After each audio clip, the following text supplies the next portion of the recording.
오늘 하나님의 말씀은 사무엘 하 9장 1절에서 13절까지 말씀입니다. 사무엘 하 9장 1절에서 13절까지의 말씀. 저 한 절씩 교독하겠습니다. 제가 먼저 읽습니다. 다윗이 이르되 사울의 집에 아직도 남아있는 사람이 있느냐? 내가 요나단으로 말미암아 그 사람에게 은총을 베풀리라 하니라.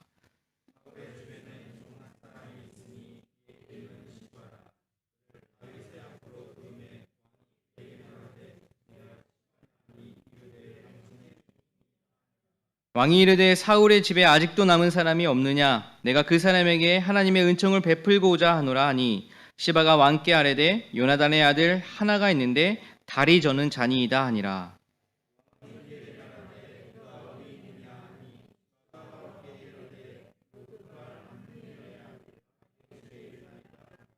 다윗 왕이 사람을 보내어 로드발 암미엘의 아들 마길의 집에서 그를 데려오니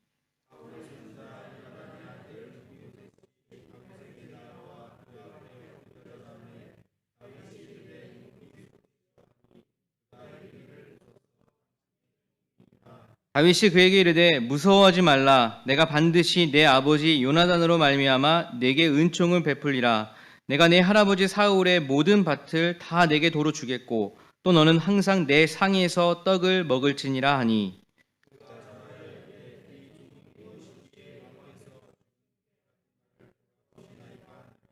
왕이 사울의 시종 시바를 불러 그에게 이르되 사울과 그의 온 집에 속한 것은 내가 다 내 주인의 아들에게 주었노니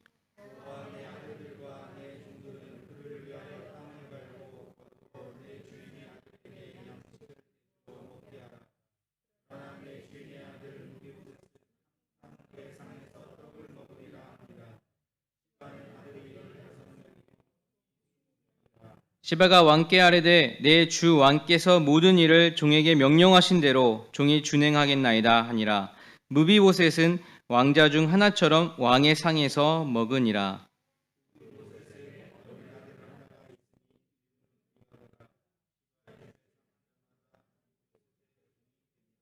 같이 읽겠습니다. 무비보셋이 항상 왕의 상에서 먹음으로 예루살렘에 사니라. 그는 두 발을 다 절더라. 아멘.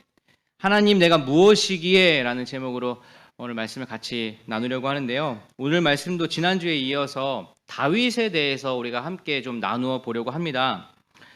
오늘 본문의 다윗은 천신만고 끝에 통일 왕국의 왕이 된 그런 다윗입니다. 이 통일 왕국의 왕이 된 다윗은 그야말로 승승장구를 합니다.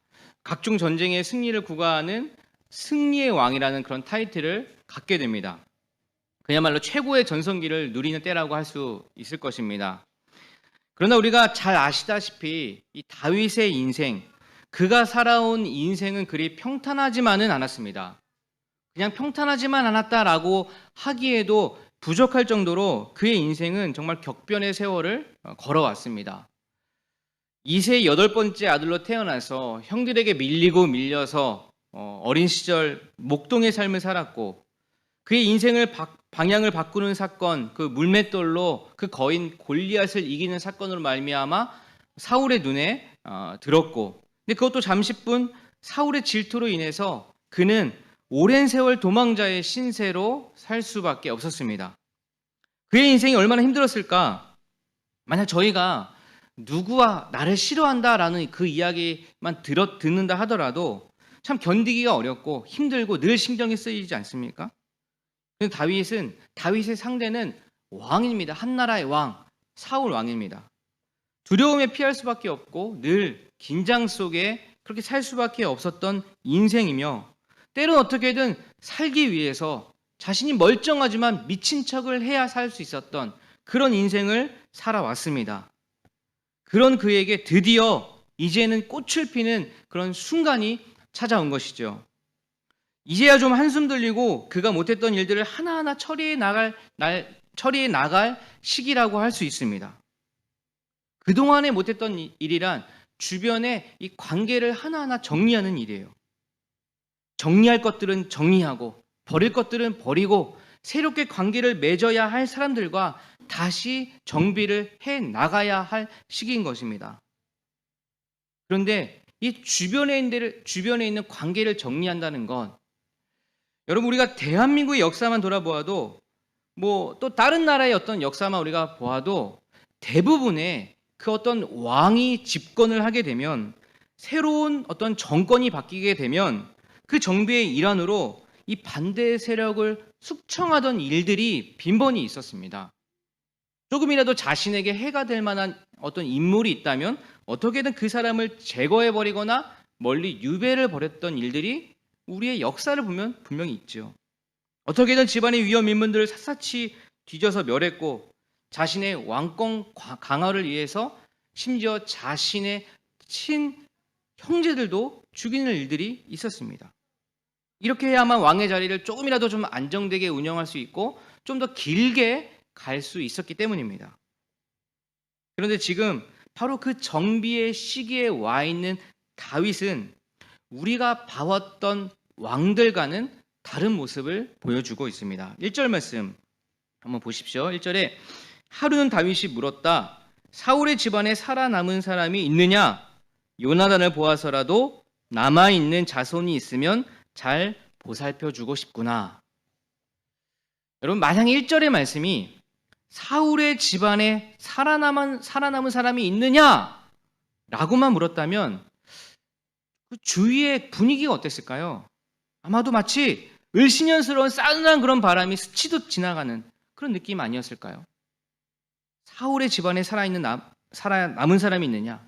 그 뒤에 나오는 말이, 있다면 그 집안을 샅샅이 뒤져서 나에게 데려오라. 모든 씨를 다 말려버리겠다.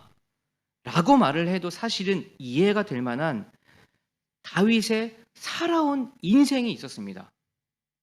그러나 다윗은 이렇게 말합니다. 요나단을 보아서라도 남아있는 자손이 있으면 잘 보살펴주고 싶구나.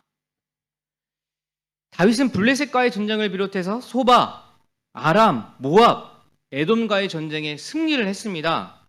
다윗이 통일왕국의 왕이 되고 이렇게 전쟁에 승리할 수 있었던 이유는 단 한 가지였어요. 사무엘하 8장 14절 말씀인데요. 제가 읽어보겠습니다. 그때의 다윗이 에돔에 주둔군을 두기 시작하여서 온 에돔에 주둔군을 두니 마침내 온 에돔 사람이 다윗의 종이 되었다. 다윗이 어느 곳으로 출전하든지 주님께서 그에게 승리를 안겨주셨다. 이 다윗이 모든 전쟁에서 승리할 수 있는 이유를 여러분 본문에서 발견하시지 않았습니까? 말씀 속에 답이 그대로 나와 있어요. 다윗이 어느 곳으로 출전하든지 주님께서 그에게 승리를 안겨주었다. 주님께서 하셨다라는 이야기입니다. 다윗이 왕의 자리에 앉게 된 건 오로지 하나님의 힘에 의해서, 하나님의 능력에 의해서라고 말하고 있는 것입니다. 하나님은 다윗에게 약속하셨고 그 약속을 신실하게 지켜오신 분입니다. 다윗은 지금까지 살아왔던 그런 삶을 돌아봅니다. 그리고 그 삶 속에서 한 가지를 기억해내요. 왕이 된 후에 하나님의 힘과 또 사람들의 모든 인기를 한 몸에 받고 있는 그가 삶을 돌아보는 장면이 나오는데요. 사무엘하 7장 18절 말씀이에요. 한번 같이 읽어보겠습니다. 다윗 왕이 성막으로 들어가서 주님 앞에 꿇어앉아 이렇게 기도하였다. 주 하나님, 내가 누구이며 또 내 집안이 무엇이기에 주님께서 나를 이러한 자리에까지 오르게 해 주셨습니까? 자신이 지금 이 자리에 있는 것, 자신이 누리는 지금의 모든 것은 무엇 때문인가? 다윗은 이거를 기억해내는 능력이 있었던 사람이에요. 그 고백 속에 바로 이런 마음이 아주 절절히 녹아져 있던 것이죠. 다시 한번 천천히 한번 들어보십시오. 주 하나님, 내가 누구이며 또 내 집안이 무엇이기에 주님께서 나를 이러한 자리에까지 오르게 해 주셨습니까? 이 말씀은 바로 이 모든 것이 하나님의 은혜입니다 라고 말씀하고 있는 장면입니다. 그렇습니다. 다윗은 은혜를 기억해내는 그런 능력이 있던 사람이었어요. 그래서 보통의 왕처럼 왕으로 등극하자 자신에게 해가 될 만한 사람들을 다 찾아내서 제거하고 죽여버리는 그 피바람 부는 그런 관계 정리에 몰두하기보다는 그는 하나님에게 은혜를 입은 자신이 그 은혜를 또 다른 이에게 또다시 베풀 수 있는 일이 무엇인지를 생각해 냈던 것입니다. 그래서 본문 1절에 말을 하고 있는 거예요. 하루는 다윗이 물었다. 사울의 집안에 살아남은 사람이 있느냐? 요나단을 보아서라도 남아있는 자손이 있으면 잘 보살펴주고 싶구나. 마침 사울의 집안에서 종노릇하는 시바라는 사람이 있었습니다. 그 시바는 요나단의 아들이 생각났다는 거예요. 그래서 3절 말씀입니다. 왕이 물었다. 사울의 집안에 남은 사람이 없느냐? 있으면 내가 하나님의 은총을 그에게 베풀어 주고 싶다. 그러자 시바가 왕에게 대답하였다. 요나단의 아들이 하나 남아 있습니다. 두 다리를 접니다. 여기서요, 이 종 시바의 대답을 보시면 좀 특징이 있죠. 요나단의 남은 아들, 우리가 잘 알고 있는, 나중에 나오겠지만 그 요나단의 아들의 이름이 무비보셋입니다. 무비보셋이라는 이름이 분명히 있음에도 불구하고 그 종 시바가 표현한 요나단의 아들은 두 다리를 저는 사람입니다. 이것이 그의 대답이었어요. 종 시바가 요나단의 아들을 무비보셋이라고 하지 않고 두 다리를 저는 사람이라고 표현할 만큼 무비보셋은 그 인생이요, 이름도 없는 인생이었다는 것입니다. 그 인생이요, 존재감 없는 그런 인생이었다는 것입니다. 무비보셋은 자신의 유모의 어떤 실수로 땅에 떨어지면서 두 다리를 절게 되었어요. 당시 두 다리를 절게 된 그의 인생은요, 당시에는 그 다리가 불편한 사람은 사실 아무런 일을 할 수가 없었습니다. 꿈다운 꿈을 꿀 수도 없고 그냥 그저 허무하게 살다가 그저 인생 맞춰야 하는 그런 기고한 운명을 가진 사람이었어요. 그런 운명을 가진 그에게 다윗이 이름을 불러줍니다. 6절 말씀. 사울의 손자이며 요나단의 아들인 무비보셋은 다윗에게 와서 엎드려 절하였다. 다윗이 내가 무비보셋이냐 하고 물었다. 그가 대답하였다. 예, 임금님의 종 무비보셋입니다. 그는 지금까지 아마도 두 다리 저는 사람이라고 아마 자주 불렸을 것입니다. 이름이 있음에도 불구하고 많은 이들은 그의 신체적 특징을 가리켜 두 다리 저는 사람, 저 사람 두 다리가 불편한 사람, 이렇게 불려왔을 것입니다.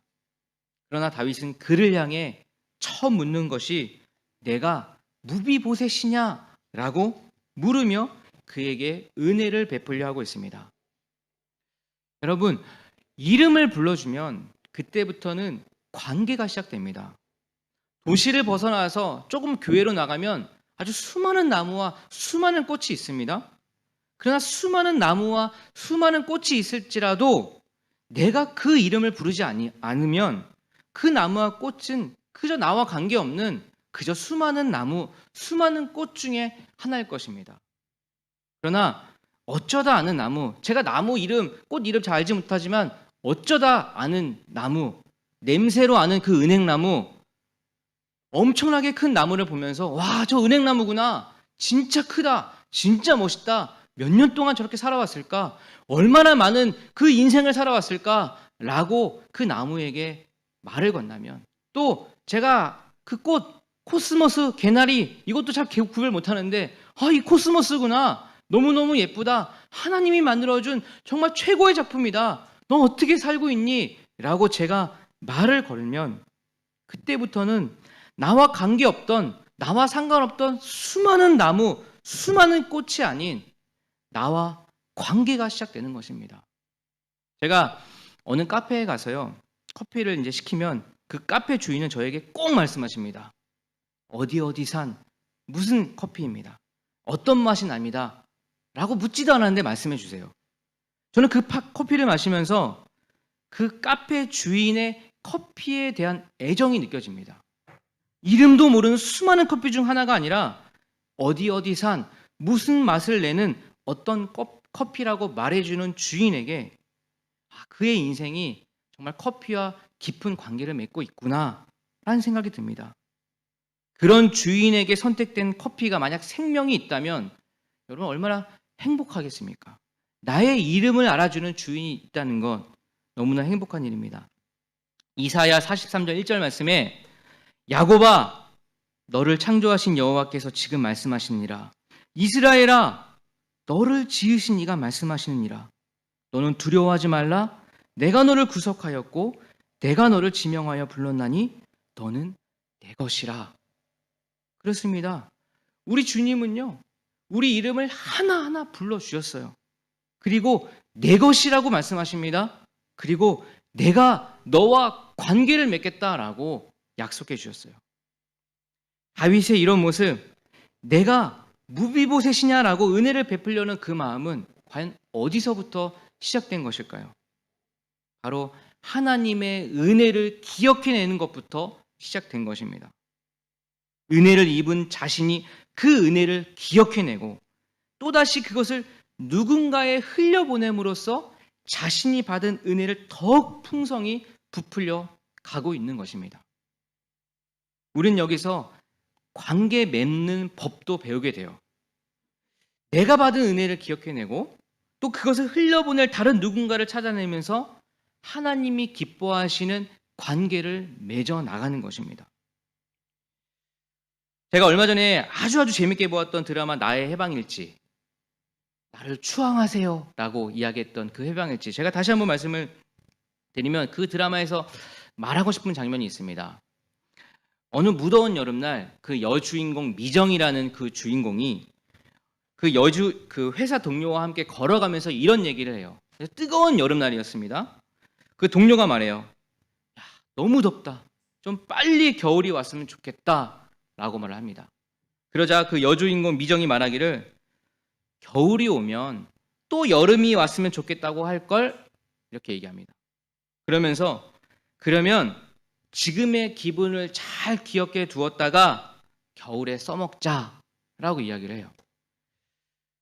여름의 더위를 잘 충전해 두었다가 겨울이 되면 추우니까 그 더웠던 것들을 기억해내서 그때 한번 써먹자라고 말을 하는데, 어떻게 들으면 별것 아닌 이야기, 유치한 이야기라고 할 수 있어요. 그러니까 저는 그 이야기 들으면서 야, 진짜 좋은 표현이다라는 생각이 들었습니다. 하나님께 받은 은혜 다 있을 것입니다. 그것들을 하나하나 저장해 두었다가 필요한 순간에 그 충전해 두었던 은혜들을 하나하나 꺼내서 사용해 보는 거예요. 흘려보내야 할 곳곳에 그 은혜들을 꺼내서 하나하나 흘려보내는 것입니다. 여러분, 흘려보내야 할 곳이 어딘가 생각해 보면, 고민해 보면 그 은혜가 필요한 것이 너무나 많이 있다는 것을 알게 될 것입니다. 은혜를 흘려보낼 때 나와 또 다른 관계를 맺게 되는 것입니다. 오늘 본문 1절에 요나단을 보아서라도 남아있는 자손이 있으면 잘 보살펴주고 싶다라는 마음을 개역개정으로 우리가 보면은 은총을 베풀리라 라고 표현하고 있어요. 여기서의 은총은 원어로 헤세드란 말입니다. 헤세드는 긍휼, 자비, 인자 이런 뜻을 가지고 있는 단어예요. 즉 조건 없는 하나님의 사랑, 조건 없는 하나님의 은혜를 말하고 있는 거예요. 그런데 이 헤세드는 그냥 갑자기 불현듯 생겨난 것이 아닙니다. 이 헤세드는요, 약속에서 생겨나온 말이에요. 약속에서. 다윗과 요나단이 약속을 했습니다. 사무엘상 20장 15절 말씀해 보시면 이렇게 말씀해요. 주님께서 자네 다윗의 원수들을 이 세상에서 다 없애버리시는 날이라도, 그러니까는 다윗이 왕이 되는 날, 다윗이 이 모든 것을 역전하는 그날에도 나의 지방과 나의 의리를 끊지 말고 지켜주게 라고 부탁을 하고 다윗은 그 약속을 합니다. 세월이 흘러서 진짜로 다윗이 모든 걸 다 역전하고 왕이 되었어요. 그리고 친구 요나단과 한 약속을 기억해내고 거기에 의한 자비를 베풀고 있는 것입니다. 하나님의 사랑은요, 약속입니다. 그 약속은 갑작스러운 감정에서 나온 것이 아니에요. 갑자기 불현듯 내가 사랑해야지 갑자기 그런 감정이 나온 것이 아닙니다. 감정은요, 시간이 지나면 식어버리기도 합니다. 변하기도 해요. 그러나 사랑은 감정이기 전에 약속입니다. 약속. 그 약속을 잘 지켜감으로 사랑이 유지되어 가는 것입니다. 한 예로요, 결혼이 그래요. 결혼. 두 남녀가 너무너무 사랑하고 헤어지기 싫어서 결혼합니다. 근데 결혼식에 가보면 빼놓지 않는 것, 서로 서약하는 것이죠. 비가 오나 눈이 오나 뭐 어떤 시련 앞에서도 나는 한 사람만을 사랑하겠습니까? 남편 사랑하겠습니까? 아내 사랑하겠습니까? 네, 사랑하겠습니다. 라고 약속을 합니다. 그리고 그 약속을 지켜가는 것이 사랑을 지켜가는 것이고 관계를 지켜가는 것입니다. 그런데 부부가 살다 보면은 서로 감정이 상할 때가 종종 있습니다. 서로를 매력적으로 바라보게 되는 날은 생각보다 빨리 찾아옵니다. 요즘에 제 와이프가 저에게 자주 하는 말이 있어요. 제발 집에서 난닝곶바람으로만 입고 있지 말라고 얘기합니다. 제발 티셔츠 좀 입고 있어라 얘기해요. 그 매력이 떨어진다 이 말이죠. 제발 좀 티셔츠 입고 있어서 좀 제발 사랑할 수 있게 해달라고 그 말을 하는 것입니다. 난닝곶바람, 제가 정우성도 아니고 난닝곶바람으로 입고 있는 제가 너무나 매력이 떨어지지 않겠습니까? 그런데 아무리 제가 난닝곶만 입고 있어 매력이 떨어져 보인다고 하더라도 아침에 일어났을 때 옆에 있는 아내를 바라보면 저 또한 깜짝 놀라고 있다는 사실을 그대는 알고 있는지 정말 묻고 싶습니다. 참고 있다는 거예요. 저도 난닝구만 입고 있어서 아침에 매번 깜짝 놀래도 부부는 처음 사랑하겠다는 약속을 지켜가야 하는 것입니다. 그것이 사랑을 지키는 것이고 그것이 부부 관계를 지켜나가는 것입니다. 그 약속을 기억해낼 때 또다시 사랑할 수 있는 힘을 얻게 되는 것이죠. 하나님의 헤세드는요, 약속입니다. 약속. 하나님이 우리를 사랑하겠다는 약속이에요. 은혜를 주시겠다는 약속입니다. 그리고 하나님은 그 약속을 철저하게 지켜나가시는 분입니다. 하나님께서 만약에 감정으로만 우리를 사랑하겠다고 하시면 여러분 우리는 아마 살아남지 못했을 거예요. 다윗이 지금 이 왕의 자리에서 이 태평성대를 누리고 있는 이때 굳이 요나단의 아들을 찾을 필요가 있었을까요? 그런데 어쨌든 아들을 찾게 되었는데 찾고 보니까 그는 이름도 불리지 않는 두 다리를 저는 사람이에요. 두 다리를 저는 무비보셋이 과연 다윗의 인생에 있어서 어떤 도움이 됐을까요? 어떤 유익이 있었을까요? 도움은커녕 오히려 피해가 됐을 것입니다. 그런데 다윗은 오히려 10절에 이렇게 말해요. 그러니 너는 너의 아들들과 종들과 함께 모두 그 땅을 갈고 거두어서 너의 상전의 집안에 먹을 양식을 되도록 하여라. 그러나 너의 상전의 손자인 무비보셋은 언제나 나의 식탁에서 음식을 먹을 것이다. 시바에게는 아들 15과 종 20명이 있었다. 무비보셋은 언제나 왕의 식탁에서 같이 식사를 할 것이다 라고 약속을 해줍니다. 다리를 저는 사람은 사실 사람 취급도 제대로 받지 못했던 시대였고 그때에 그런 사람이 평생 다윗의 식탁에서 왕의 식탁에서 식사를 한다는 것은 오히려 다윗에게 마이너스가 되는 일에 틀림이 없습니다. 그렇지만 다윗은 일부러 그를 찾아 나서서 그에게 은혜 베풀 것을 약속합니다. 하나님은 어쩌면 아직도 진흙탕 속에서 나뒹굴듯 엉망진창인 삶을 사는 저희들에게도 한 사람 한 사람 일부러 찾아가서 하나님께서 강권적인 약속을 하시고 은혜를 베푸시기를 약속하셨어요. 내가 사랑하겠다. 내가 책임지겠다. 내가 헤세드를 허락하겠다. 약속해 주셨다는 것입니다. 여러분 우리는 그런 은혜를 받은 사람이에요. 그 은혜를 받은 사람, 그 사랑을 받은 우리가 이제는 다윗처럼 반응할 수 있지 않겠습니까? 그런 경험을 가진 그런 은혜를 받은 저희들이 이제는 우리도 기꺼이 다윗처럼 할 수 있지 않겠습니까? 하나님 내가 누구이며 내가 무엇이길래 나를 돌아보시고 지금의 나를 있게 하십니까? 이렇게 고백할 수 있기를 원합니다. 도대체 나는 존재가 무엇이길래 내가 무엇이길래 하나님은 나를 일부러 찾아오셔서 나에게 이런 약속을 해주십니까? 이 고백은 자기 비하의 고백이 아닌 철저하게 하나님 앞에 내 자신을 내려놓은 고백이 되는 것입니다. 오로지 하나님의 은혜입니다. 오로지 내가 지금까지 온 것은 하나님의 은혜밖에 없습니다 라는 그런 자기 신앙의 고백이 아니겠습니까? 여러분, 이러한 고백이 진정으로 있을 때, 이러한 깨달음이 있을 때 우리는 그 은혜를 이제는 다른 누군가에게 또 흘려보낼 수 있게 되는 것입니다. 다윗이 무비보셋과 함께 평생 식사를 같이 한다는 것은 그에게 마이너스가 되는 것입니다. 그게 뭐 또 대단한 것인가 생각할 수도 있을 것입니다. 하지만 그때 다윗의 시대와 어떤 다윗의 그런 왕이라는 위치를 고려해 볼 때 그것은 왕의 권위를 실추할 만한 행위이기도 합니다. 몸이 불편한 자를 사람으로 대접하지 않는 시대에, 그것도 왕위에 오른 다윗이 자신을 죽이려 했던 사울의 손자인 무비보셋을 찾아내서 그 사람과 함께 식탁을 함께 한다는 것이기 때문에 아마도 주위에 있는 참모들은 하지 말라고, 그것처럼 정말 어리석은 짓은 없을 거라고 아마도 반대 의견을 냈을지도 모르겠습니다. 근데 우리가 이런 모습을 볼 때, 이런 다윗의 모습을 볼 때 또 한 인물이 생각이 납니다. 예수님도 그러셨죠. 예수님이 이 땅에 육신의 몸을 입고 오셔서 바리새인들과 서기관들에게 지적을 당한 일들이 있었습니다. 그것이 무엇입니까? 그가 죄인들과 함께 식사한다라는 것입니다. 당시 죄인이라고 불렸던 종들, 세리들, 이방인들, 이런 사람들과 식사를 하는 예수님을 그들은 똑같이 죄인으로 바라봤던 거예요. 그렇지만 우리 예수님께서는 남은 삶을 그 사람들과 함께 먹고 자고 하셨습니다. 다윗은 요나단과 약속을 했고 그 약속을 이룬 헷세드를 무비보셋에게 했던 것입니다.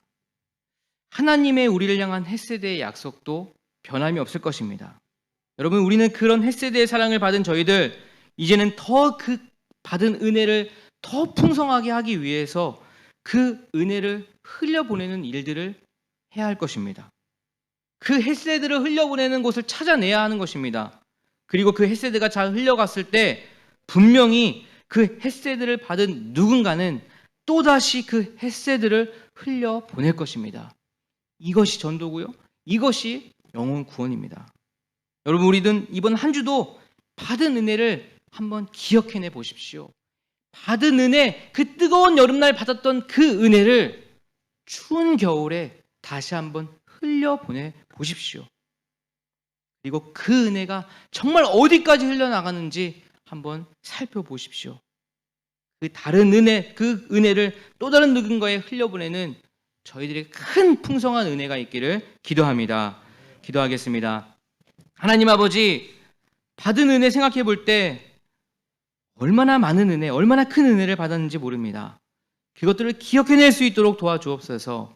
기억해내고 일부러 우리를 찾아와셨던 그 하나님의 사랑을 우리도 기꺼이 일부러 찾아내어 그 사랑을 흘러보내는 저희들 될 수 있도록 인도하여 주시옵소서. 감사드리며 예수님의 이름으로 기도합니다. 아멘.